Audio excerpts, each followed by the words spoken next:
Hey, everybody, and welcome to Tea Talk Thursday. So I am really excited about today because I have Lauren Lancaster on with me. Crazy story is I came across her accidentally. I was going through Instagram, as I do every night before I go to sleep. And I came across just some of the things that she was posting, and it reminded me of a conversation that I'd recently had with some friends whom we all worked in corporate America. And I said, oh God, I got to have her come on the show. And then I kind of looked through her profile and I read through her website. I realized that, she is totally not my age demographic. And I said, the mere fact that, she is, younger, and I keep telling y'all the younger generation is going to be the one to affect change. And that she saw the importance of amplifying Black women's voices and making sure Black women are heard was absolutely amazing. But before we get started, I guess I should introduce myself because I kind of got really excited and forgot all of that. Those of you who don't know, my name is Tamika. I'm the mouth of IG at Tamika Talks, and I'm the thought leader at Life and Pumps, where I bring to you entertainment, wellness, fashion, all of that. I am based outside of the Philadelphia area. Tea Talk Thursday was really something that I created to not only bring voices for maybe topics that you guys aren't used to talking about, but really discussions and organic conversations that people tend to have. So for me, I called it Tea Talk because I am a huge tea drinker. And oftentimes I invite friends, colleagues, or any people that I meet to join me over tea. And we really talk about whatever. We talk about their business. We talk about current events. And so I felt like this would be a great extension of kind of what I've already done. So that's what this is. And as I always state, there are topics that you guys would love to see me tackle here. Send me a DM and I will make certain that, I find the right person. If I'm not the person who knows all the information, I'm to bring it to you. Or if you're interested in being a guest, you can always drop me a DM and we can discuss how we can make that happen. But I'm going to give you the bio for Lauren Lancaster. She is from Indianapolis, Indiana, and she is the creator of Blk Wmn Quoted. And what I love about it is the way she spells it is Blk Wmn Quoted. So it's really kind of like, it's a play on words, but it's kind of like if you don't realize what she's talking about, you're like, what is this? So of course, that drew me in. And just under a year, she's been able to connect Black women worldwide to foster encouragement, education, and empowerment and discussion. She has a passion to see Black women use their voices to unapologetically express themselves. She currently works in the public health sector to decrease barriers for the underserved population. Outside of her career and Blk Wmn Quoted, Lauren enjoys spending time with her family, exercising, traveling, and exploring new foods. So, Lauren, thank you once again for joining me. This is something that's near and dear to my heart. As I shared with you earlier, I just happened to be talking with some previous colleagues, and we talked about, really what's happening in the climate in our country right now, and, and the fact that everyone wants to amplify the melanated voices. And we had to laugh about it because we can recall that there were times that we may have been in meetings or at work or even just out in general. And there were some things, that we felt like we should have said, didn't say for fear of being that angry Black woman. Now, for me, it is rare that I won't speak my mind. Okay.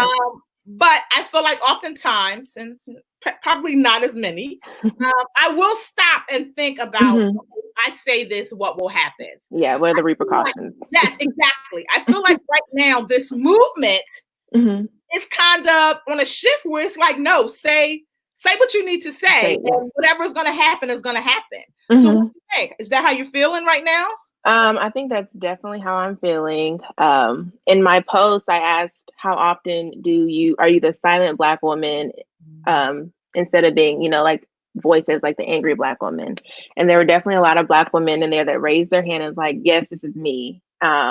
And even in talks when I'm out talking about my business, there's a lot of Black women that say, what, I'm going through this thing at work and I'm not able to express myself with my manager because, I'll come off as the angry Black woman. And I think that during this time with everything that's going on, our voices have been amplified, whether that's through protesting and the signs that I've been seeing or doing interviews that I've been seeing online.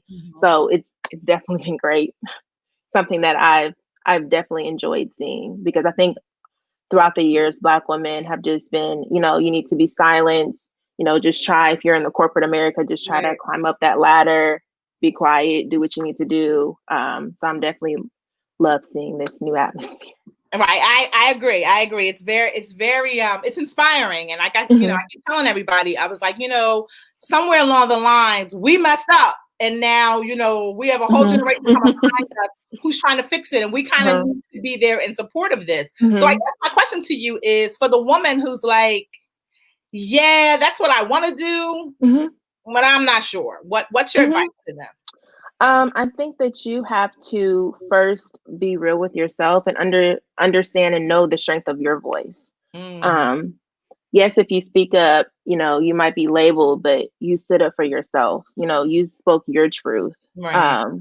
And I would say that there's two different ways that you could go about expressing your voice. I think one is the more conservative and one is more liberal. So liberal would just be like, look, I'm just gonna say what I'm gonna say, and that's it. The conservative is more of the person I'm talking to. Is that person more empathetic, or do they usually judge? So gauging your audience, and then going about, how do I package information I want to say to them? So I think there's definitely two ways that you can go. Okay, that's great. That's great. So how did you so you said under a year. So how did you decide that this was going to be your business? So it actually kind of just morphed. So obviously I'm a Black woman. I love Black women, and I love quotes. I love quotes everywhere. Okay. So I kind of morphed, and I was like, oh, I see a lot of quote pages on Instagram and social media, but I don't see anything that amplifies the voice of Black women. So I was like, oh, let me just, marry the two together and show support and show a light on Black women's voices. So I try to mix celebrities with, influencers or just things that I've heard around. So it kind of just morphed into that. And then I started to think about ways that I could tailor my information to my sector of population, because some people aren't privy enough to have those around them that talk about, studies about Black women, anything related to that. So I was like, let me bring that to this sector of, millennial Black women who might not have that around them. So I started to do discussions like I did with that post, or talk about different studies that I've come across pertaining to like little Black girls or Black women and stuff like that. So just kind of getting information out in a different way rather than the news or other social media platforms. Okay. Yeah. And, guys, if you're watching now, watching the replay, I encourage you to go take a look at what she's done and kind of what she's curated. I love the affirmation post that you have. I feel like that is extremely important. And especially for that woman who knows she needs to use her voice, but is not really sure what to use it or really how to find it. And I feel like right now, with the climate that we're in, so many of us are really trying to figure out our place. Am I just going to be the person who's going to be posting everything I do online? Am I going to be the one who's going to stand up for someone? Am I going to be the one protesting? So I feel like everybody is at a place where they're trying to feel like where their purpose is and what their fit is. And what I continue to say to them is, first, find your voice. Once you find your voice, the rest will follow. I realized that not everybody has protesting in them, because God knows, if anybody would have told me this last year, this is what I would have been like, you are a lie and the truth is not in you. It's hot on a June day. Yes, listen, that has never been me. Like, I've always been the one who would voice my opinion, but I've never been the one who felt like I needed to be like out protesting and I just couldn't imagine it. Like, I really couldn't. And once my son got me out there, it's kind of like, now I can't stop. Yes. And I do think that there's something that maybe sparks within that. So for you, it might have been George Floyd or Breonna Taylor, or just year after year seeing this. So that might have sparked something in you to get out there, having your son or seeing your son or your children. So I think there's like different things or different elements that spark that voice within other people. I love that. So what is your advice to the woman who is really struggling to find her voice? And not only is she afraid of being labeled, she realized that she's been silenced, but she's like, I don't want to say the wrong thing. Yes. I would say that's that's definitely a loaded question. I would say because it's difficult, you know. It is. What would be the negative in you, or what's the positive in you silencing your voice? You know, Mhm. I think that as a Black woman, we've always heard different genders and different races express themselves. So why can't we do that for Mhm. ourselves? Mhm. Um, Silencing your voice is not good for you. It's not good for your community. It's not good for this country. Your voice matters. It definitely matters. It carries weight. The louder we are as Black women or just Black people in general, then the more that people start to see, because we start to see companies, whether you believe those companies, you know, we're doing the right thing or just publicity stunts. That's one thing. um, but we started to see, you know, companies come out, the NASCAR banning Confederate flags. So That like was our voices amazing. matter, like as a unison. So I would say gauge what you're comfortable with. Mm. Don't force yourself to just go out there willy-nilly, you know, and say whatever you want to say. Gauge how am I comfortable in saying this? Because you don't want to get in a position where you're uncomfortable and voicing your opinion, and then you start to regret everything, and then you regress. So gauge your comfortability, and then also gauge your audience. So you might have to deliver what you're going to say into different packages to different people. Very true. That is yeah. How about that? So because you're in the public health sector and you're dealing with Mm-hmm. disparities, I mean, like you are getting you're seeing a lot. Yes. Like oh wait, my phone just started talking to me. I have no idea why. I um I do a lot of advocacy for breast cancer, and a Okay. large piece of that is for the disparities that are in the African American community. Mm-hmm. And you know, I am not necessarily being paid, so it is Mm-hmm. very volunteer. So I can pretty much say whatever I want to say. But you are like, this is your job. So how Yes. are you like structuring your message, and so that you are not the angry Black woman, but you're not. Mm-hmm. I would think working for my company, I'm very fortunate enough to have to work for an organization that has addressed the issues Mhm. of African Americans and policing and stuff like that. There's been multiple conversations. I know there's a lot of Black people that aren't fortunate to have, you know, their bosses or their companies come out with a statement, but luckily I have. No, that's good. Um, And I think that I, again, work in an organization where I'm able to speak freely um, about certain topics. And being a Black woman and speaking on Black topics, you know, they're like, oh, okay, she knows what she's talking about. So I'm definitely lucky to work for an organization um, that does allow my voice to be heard. Oh, that's good. Yeah, that is a blessing because a lot Hmm. of people don't have that. And the one thing I've encouraged, just a lot of people who, you know, come after me is that, Hmm. you know, find a Hmm. place that not only are you comfortable, you know, of course you want to be Hmm. paid well, but Yes. you don't want to be paid a lot of money and be miserable, because Hmm. the balance for that just doesn't work. But you want to be somewhere where you feel valued. And I think part Yes. of feeling value is feeling like you can voice your opinion. Hmm. So because I can imagine that you probably work with a lot of people that are older than you. Hmm. How are they processing some of this information? Because you know, people always say, "Oh, you're young, you don't know, you Hmm. don't have that life experience." So how is that message being translated? So since it's during the pandemic, I'm working from home. So I only interface really with my special team that I work on. And actually, I would say more than half of us are around my age, millennial women, which is unique to see. Yeah. Wow. So there has been topics about this, and everybody is pretty much in alignment in terms of the racial inequalities that we see among um, the different races, and also being younger. So yes, I'm fortunate, Yeah, fortunate absolutely. to Really, work. really. And I also feel like, you know, because you work in public health, There's yes, they see it. Like, you know, they have yes. the statistic, they have the number. Uh-huh.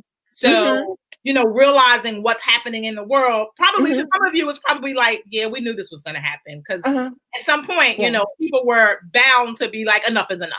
And I think that's where we are. So what I'm going to pose another question to you. So I feel like right now with all this melanated voices being amplified, we have a lot of non-Black women who are trying to figure out how to not only just help Black women amplify their voices, but you know, create a space for them. Like, I support you. What is your advice for that? I definitely wholeheartedly agree with that. Actually, the crazy thing is, when I did that post, I received a DM from this lady. She's like, "Hey," it was a white woman. She said, "Hey, I added you to this list," and I was like, first, I was like, "Is this a scam? Like some spam? Like if I click on this link, what's gonna happen?" So I was like, "No, let me not click on the link, but let me just read the title and stuff like that." And it's this teacher page. It's called the Board Teacher, and they have about 600,000 followers. And they created a list of 30 people of color or Black people to follow that talk about race. So I've actually received about 300, 400 follows, and the majority of them are white teachers or teachers of other colors. So it's great to have that. And also I received a comment underneath that post, and she said, "Hey, I'm white, and I'm sorry that you felt this way, and I'm sorry that you guys have felt this way." So I think it's hitting white women and other colors. I mean, they face inequalities as well too. What we're seeing, and it's great. So I would say continue doing it. I know that there's like a partnership between some influential Black women and also influential white women to take over like a white woman's Instagram for the day. Like, oh, that's genius. Yeah, there's definitely different target audiences for both of those women. Right. So yeah, I saw that. I have a few friends that are actually participating in that. Okay, that's great. And what I'm hoping is that in them doing it, the followers are actually listening, because from the few that I saw, it looked like they're doing it in the Instagram story, and not necessarily a static post. Okay. So I'm hoping that they're giving the opportunity to do both, because I feel that it will help amplify the message more, because oftentimes everybody is not really listening or paying attention to Instagram stories like you would hope they are. Yes. But I feel like that static post you can't get away from. And even if it's just the Instagram, even if it's their Instagram story that maybe if they went live, I don't know if everybody was going live or not, that they turned into an IGTV, so that at least it is always there and the messaging is there. What I experienced with one is before she went on, she kind of was telling people that she was coming on, and she invited people to ask her questions. And I shared with her, I said, you know, the people who are asking you questions aren't the audience. I said, you need to, when you get on there, you need to say, what do you guys want to know? You know, how can I help you? And, you know, start talking about it more in a way that it will involve the community, because I think that's the part that's missing. I've received a lot of DM messages from people really kind of asking me, because in my Insta story, you know, I do this thing, I talk in the morning, garden, because it's been kind of my relaxation thing. And the other day, after I watched George Floyd's funeral, I had to step outside because I was really overwhelmed. And I shared with some people, and I said, you know, you like posts and you say this and you say that, but have you checked in on your Black friend? You know, have you, you know, what have you done to help amplify them? And I'm always like, you know, I don't need you to just do Blackout Tuesday. And I've shared this with a few people, that I don't need you to do a Blackout Tuesday if on Wednesday you're going to go right back to doing what you were doing, because that defeats the purpose. And I think that while I think Blackout Tuesday was great, and I hope it's something that, you know, continues and happens again, we have to tell them kind of the best way to help us. So that's why when I saw that Board Teachers post, I was like, oh, great. It's giving some resources, some places for people to go and get some information. I shared with Rachel, because I actually know her personally. We've seen each other at several blogging events. I said, I think it was great that you did this. I said, and I hope it is well in your community. And she told me that thus far, she'd gotten some negative comments for some people who were like, I don't want to talk about that. I don't care about that. And it was a little disheartening. And teachers? Aren't your followers teachers? Right. And I was like, we're in trouble. We're in trouble. And so after that, I reached out to my teacher friends who are Black, because my question has always been, with education in general, there's not enough Black history put out there. Black history just didn't happen in February. And what I see in the beginning, I used to be angry with them. Like, why aren't you just doing it? These students need it. And then, as you get older, you're a little wiser. And then you realize the process in the system is kind of like, well, they're stifling our voices no matter what we do. We can do little things, but, they're stifling our voices. And so I just said to her when I realized that what was happening and people were making these negative comments, I said, here we go again. Voices are being stifled. And we got to break that cycle. So do you have any other suggestions for our non-Black friends for ways that they can take charge and maybe partner with a melanated voice and get a message heard? Do you have any ideas, any examples? I would say they can definitely purchase from a Black-owned business. That always definitely a plus. I would say also approach with empathy.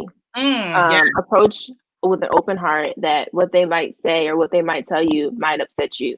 And they're not saying that you're doing this, but this is what they've experienced. So don't become defensive. Don't be the victim. Yeah, don't become defensive. Allow them to be able to open up to you without that judgment. So opening up, having a relationship, having a talk with them, purchasing from a Black-owned business, and then educating yourself. So reading books, that definitely helps. Watching, Netflix series or movies that talk about race, and just overall understand that we're not attacking you. You aren't racist, but we're not attacking you. We're just attacking the system. The system. Yeah, I think that is a very important message, because I don't know if you saw today, but Bethany Frankel, basically, she has this foundation that she raises money and she donates money to like thousands and thousands of charities. She's done earthquakes, everything she's done. So what she did, she made a post and she said, and keeping in line with, Blackout Tuesday, and basically like, I participated in this. I need to see this through. It's not just a one thing. And she, I want to gift, donations and grant money to Black-owned businesses to help them because of what's been happening with COVID. The comments on this post were downright disgusting. What I will say is, whoever is on Bethany Frankel's team who is responding to these posts, I would love to give them a nod, a fist pump, whatever, because she was not taking it. Basically, she's like, you get a post, I don't care. This is what I'm doing. And what was so, I guess, disheartening is she didn't say, I'm only going to award these grants to Black-owned businesses. She said, I am going to start with Black-owned businesses. Did not mean, once I've gone through this 100 Black-owned businesses that I'm going to give this money to, I'm going to, I'm not going to give it to anywhere else. I mean, literally, she raised like $20 million. That's crazy. Right. And so I'm like, she was really, I think she was only trying to get like 100,000. Like, I don't think 18 million was her goal at all. It just kind of happened. So she's like, I have this large pot of money. Let me make an impact. People were outraged. I mean, like, I could not believe the comment. I mean, it was ridiculous. And then, like, people were giving analogies like, she wants to help. She wants to have Black-owned businesses. Doesn't mean that she's not going to help other businesses. And now, I think, I remember Jamil Hill. She used to be on ESPN, but she did a tweet and she was like, "Hey, do you guys know any Black-owned Detroit artists? Because I'm looking to purchase art from them." And somebody commented and was like, "Well, don't you think, you shouldn't be purposing Black people and looking for a Black artist?" And she says, "Well, what you don't realize is a lot of people overlook Black artists." So I think there needs to be an understanding, or maybe people just don't care, but we're not on the equal playing level. Like, Right. we're not. So Right. yes, you're seeing people voice, hey, I want Black art, or hey, I'm looking for a Black owned business, because we're not on the same playing level. Absolutely. And there were several people in the post who said that. And so one girl tried to use the analogy. It was so funny to me. Like, I was reading it and I was kind of getting a headache, and I was like, I can't.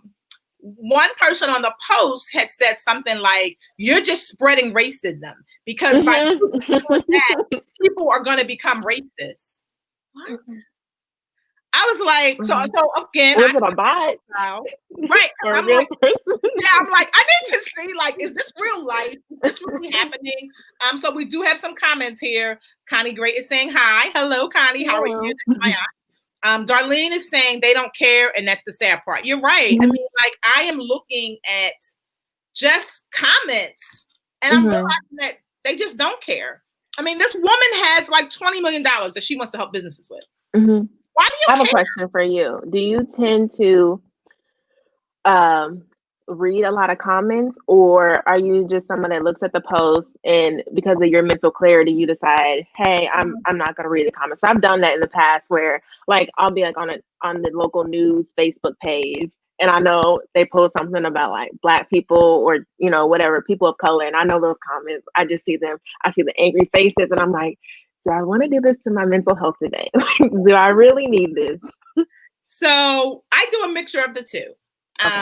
One is, so we have a page for my community on Facebook. And whenever we do the protest, I read it every night because so many people have been making all these comments, and our protest was literally led and started by a group of teenagers. One girl is, I guess she's not a teenager anymore. She's like 20, I believe. But she was educated in the school system here. Another girl just graduated, and then there's some who are still in high school. So this really was their cause and their mission. And as adults, we're really standing by, kind of letting them drive the mission, but we're supporting it. You know, we're kind of making sure everything stays in line. And the comments that people have made about this protest, because they felt like, because we blocked the street and we stand in the street for 8 minutes and 46 seconds. Okay. They feel so, they're disgusted that they feel inconvenience. Now, mind you, the police have it that you can turn your car around and go a different way. It's not like you have to stay there, even though that's what you wanted. You know, we get it. Okay, fine. The police are like, you know, it's got to be a give and take. And so I said to the one woman, I said, I don't understand how 8 minutes and 46 seconds really inconveniences you. And she's like, well, I'm late to work. I said, well, let me just give you the reality. The reality is that if you travel this way often, if COVID was not happening and more people were not working at home, you would sit at this intersection for a good 10, 15 minutes. So don't tell me that it's about you being late for work, because if you didn't leave in an early enough time, you're late anyway. So there's nothing to do with us. And it got to a point whereas I kind of have to, I call them self-care hours, because I can't take a whole day. I call them self-care hours where I will sit, decompress, I'll watch dumb TV, I'll laugh, I'll write in my journal, because I know that I need to shift that focus, because I am easily agitated, especially if it's about the kids. Especially like it is like, whoo, I can go from 0 to 100 really quickly. And I know that. And I'm trying to, you know, I'm working on it. But for other comments, I will read some of them, because I kind of like to see, one, if it's somebody that I know who said something, because a lot of people, you know, are showing their colors right now. And I've been sharing all of this on Facebook. Like, if we're friends and I see you post something, I'm sharing it. I'm like, did I say this? And I'm unfriending you. I've been telling people I'm at 5,000 friends. I got people that I want to bring on to my friend list. So like, unfriend me. Like, don't be my friend. You know, and I've been very clear and vocal, especially in this past like month. Like, if you're racist, you should go. If you think Black Lives Matter is a terrorist, you should go. Like, and I repeat it constantly, because I'm like, I don't have the brain width to go through and figure out what everybody's doing and delete you. The other thing I started doing is I realized that you've been very silent on the issue, but you talk about everything else. You want to talk about clothes and all this other stuff. I'm deleting you too, because apparently we aren't on the same playing field, and I'm just tired of all of it. So I do a mixture, because it is definitely important to protect your mental space, but a full day just won't happen. And I'm all about self-care. Darlene is saying she reads all of it, everything. Darlene, I don't know how you're able to read all of it, everything, because that's a lot. I don't know how you can read all of it, everything, and really still kind of like focus and be present, not feel like you're on edge. And every time somebody says something, you're like, it's hard. It's very hard. So what are you doing? Like, how are you handling it? Uh-oh, I think you're frozen. Can you hear me? Lauren, I think she's frozen. Okay, so while she gets unfrozen, if you guys have any questions, we would love to entertain them. Oh, you're a psych nurse. Did not know that. Why didn't I know that about you? I think, so that explains it. So you are kind of used to dealing with kind of the mixture. Got it. Okay. So I was asking Darlene, because she said she reads all of it. And I'm like, well, how are you able to do that and still have your mental health in check? Yes. So there we go. Now we get it, right? Right. So tell us about what you're doing. Like, how are you processing it all? And then you're going back on your site and you're like, you know, sharing. So I've started in a few weeks ago, maybe just not so reading the comments, having my own, because you're gonna see it. You're gonna see it whether it's there's gonna be a tweet about it, an Instagram post, something, and you already know what it is. So there's no way around that. I definitely do the self-care hour, or I'll just my new thing is I like to go to the airport and sit in the car lot and just whether I'm journaling or working on my business. I like to do that because that's a good little outlet for me to do. And then I also get inspiration for a post because I'm like, oh, you know, like maybe I should do this. So last week I did a word mood board where I described some of the expressions that I've been seeing or I felt or my friends or other Black people have been feeling during this time. And I was like, oh, you know, just, you know, whether you're angry or whether you're feeling loved by your family, disappointed, sad, whatever, passion, you know, you're empowered to get out there and protest. So I definitely get some inspiration flying out the gate. Well, that's actually not a bad idea. So, to kind of, and especially I feel like if you approach it that way, then you won't be so angry. So I absolutely like that. So what does your family think about what you're doing? They support me 100%. They love it. My dad's like, oh, I didn't know you were such a business person. And I was like, yeah. Because he's a CPA. So my parents definitely enjoy. My mom follows me on Instagram and stuff like that. So yes, I'm happy that I have a supportive family behind me. That is cool. That is cool. So what has your mom felt in terms of, especially because lately most of your posts have really just been about, you know, voicing, not being silent. You know, has she reflected on any times where maybe, you know, in her time span that she's been silent and she kind of wish she wouldn't have?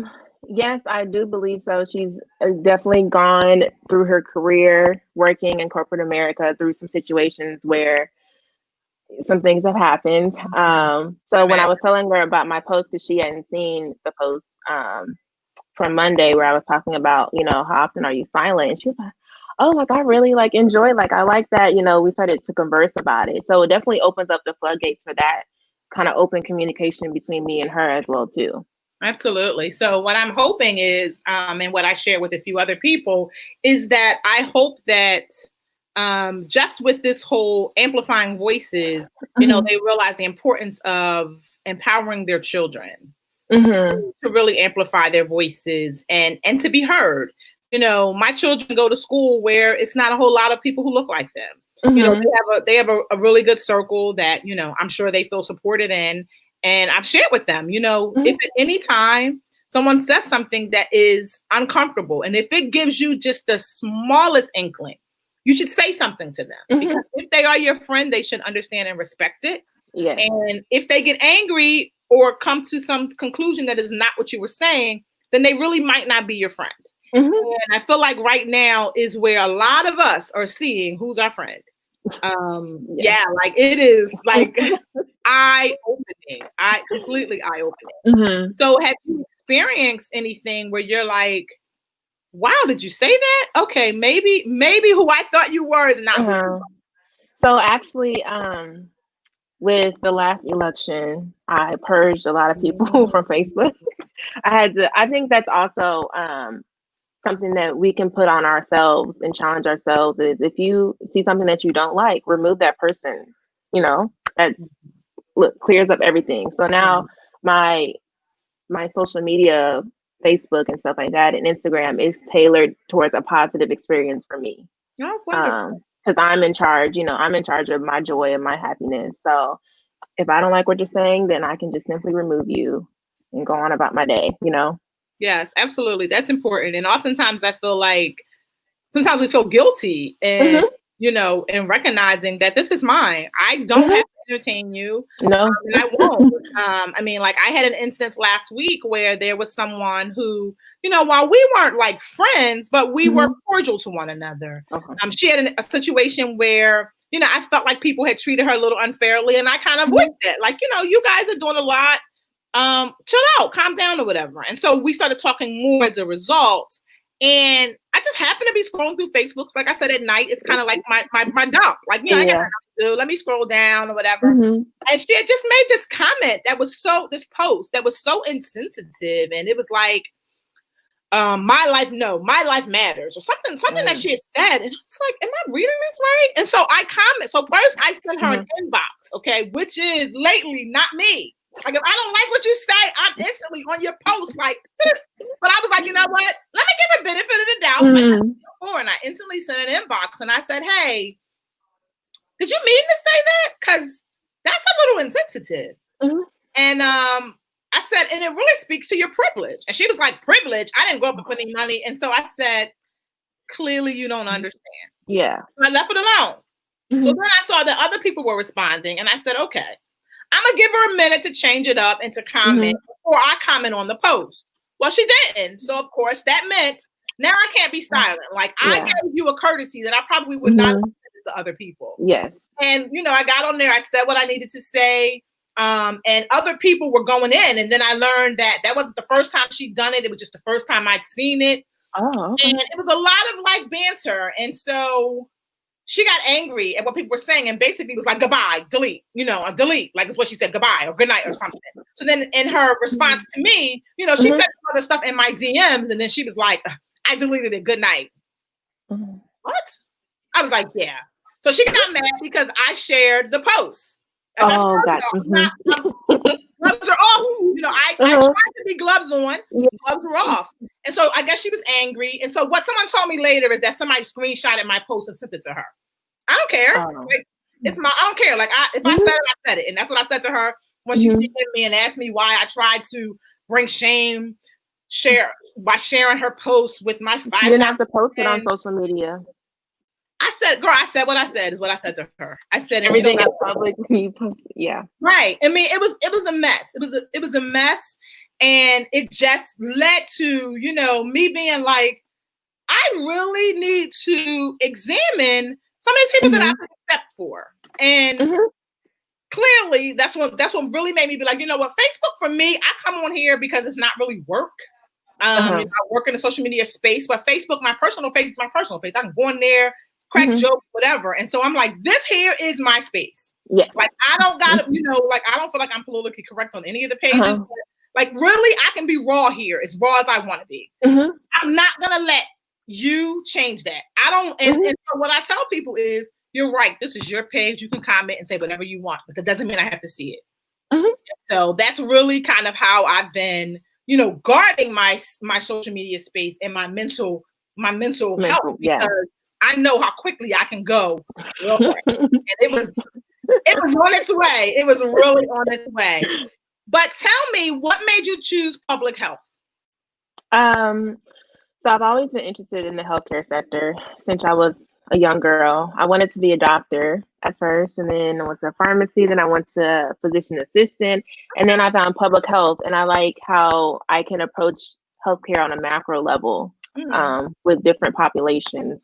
So, and definitely obviously knowing the inadequacies that go on in the healthcare sector, between the different races, definitely just empowered me more to go into that sector, and do what I can on my part to affect change. Got it. Got it. So it's just so perfectly how it has really kind of like lined up with Yeah. what you're doing and, on your site, and really kind of what's happening in the world today. I feel like, that is a field that people, aren't as aware of and don't really understand what's involved in it. And I feel like, all of these things that are being pulled out and people are really able to see now really is, is eye-opening. Yeah, it's absolutely I think, one of the things about public health is people don't realize that public health basically touches every aspect of your life. It touches education, whether you have sidewalks in your neighborhood, the parks that you live in, violence, grocery stores, food deserts. So it touches a lot of things in everybody's life.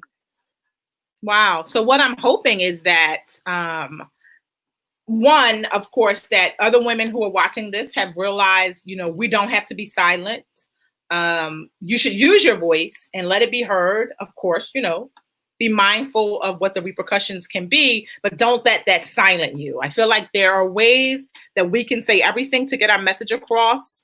And I don't feel like angry Black woman is a worthy term.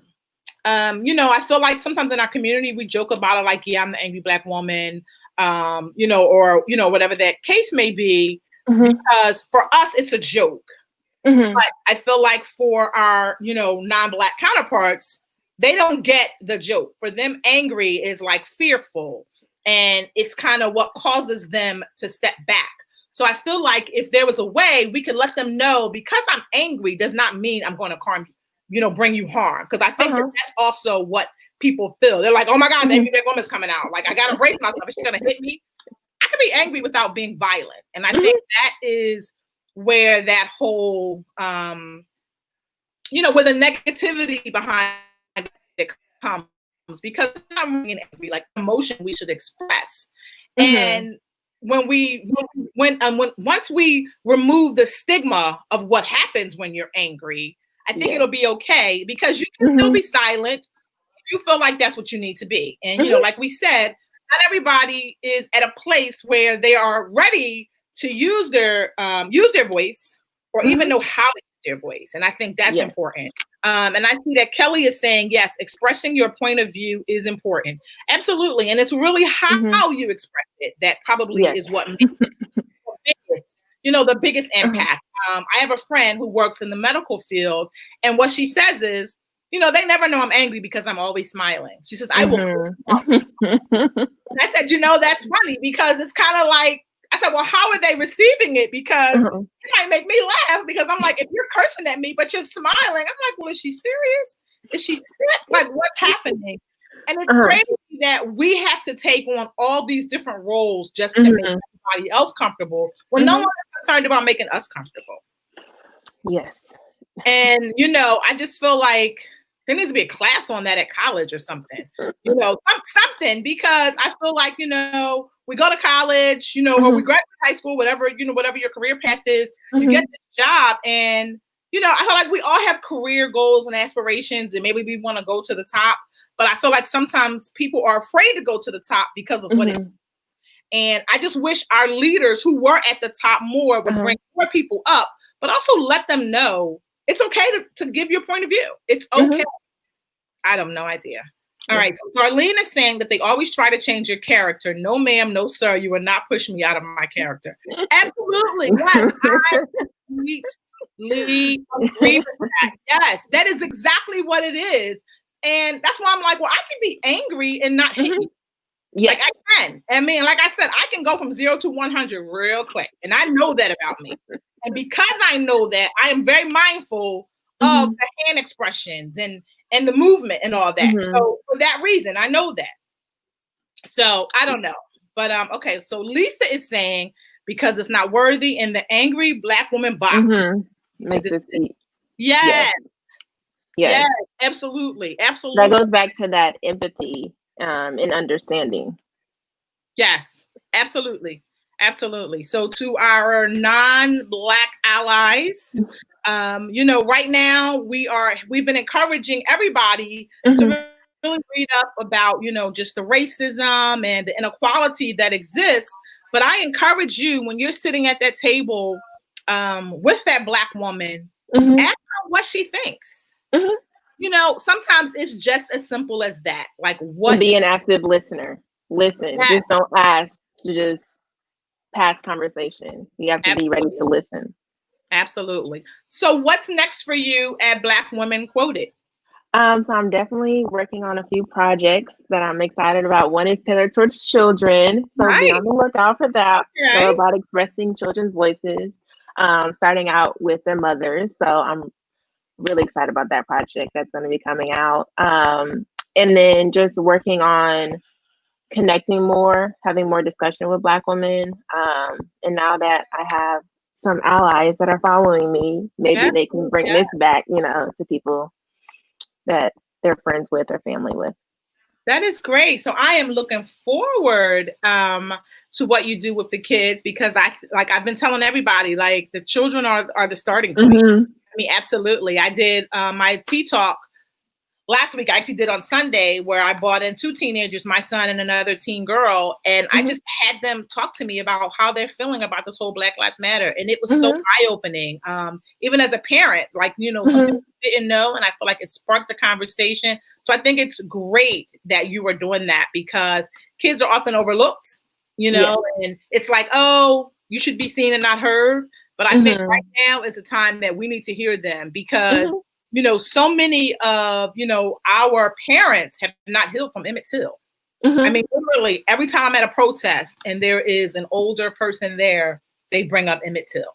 Like, it's crazy how they're like, no, this all started with Emmett Till. And they recall the story. And I realized, what, they never had an opportunity to talk about it, because the parents were afraid, like, don't talk about it. No. So I think it is great that you are going to give a platform to the voices of children. And when you do, let me know, because, I will definitely share it out.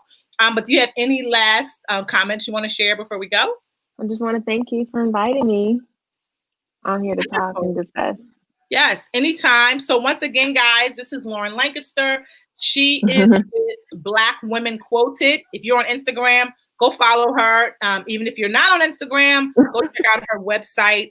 It's great information. I definitely love the affirmations. Check it out. Let me know your thoughts. But guys, thanks for joining me. Thank you. I will see you all later. Have a good day, everybody. Bye. See you. Bye.